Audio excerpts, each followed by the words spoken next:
Since the start of the year, viewers across the Piedmont Triad have called and emailed the Fox 8 newsroom worried about how long it takes police officers to respond to their calls. Good evening. This is the Fox 8 6 o'clock news. I'm Neil McNeil. And I'm Katie Nordine. Fox 8's Madison Forsey dug into some of this year's workload challenges for Greensboro officers. Madison, what did you find? Yeah, GPD officers have responded to more than 60,000 calls for service between January and just this morning. The police chief and city leaders are worried about burnout and key gaps in service. If they're available, they're going to go. But if they're not available, what are we going to do? Councilmember Mary Kay Abuzwaiter says her constituents are seeing the impacts of officer shortages. But what we're going to see is more and more of this when the lower priority calls aren't even going to have an officer.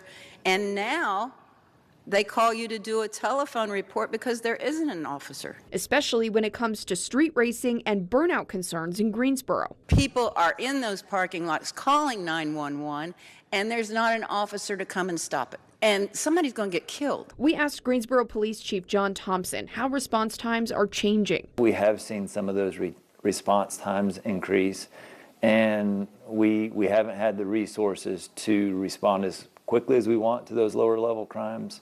Some of those quality of life issues. Fox 8 requested the dispatch call logs between January and the end of May. We found more than 1,000 people called each month for crashes and other traffic concerns. March was the highest month with 833 accidents with property damage calls. A more surprising issue, how many times officers responded to reports of disorderly people and crowds. In April, officers took 1,109 calls. Even if there is a priority one, and that is the most dangerous, where something is happening, I know every single officer would try to get to there. The other thing taking up their time and energy, burglary alarm investigations, which have averaged about 805 calls per month.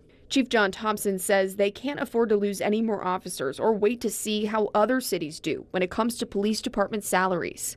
But it's the High Point, it's the Winston. Winston's got 150 vacancies. If they do something bold and raise their salary to $57,000 a year, I don't know how many folks we could lose towards that organization. And the Winston-Salem City Council is meeting right now to talk about their budget. The current proposal on the table, a starting salary of $52,000 a year. That's the same proposed salary as Greensboro.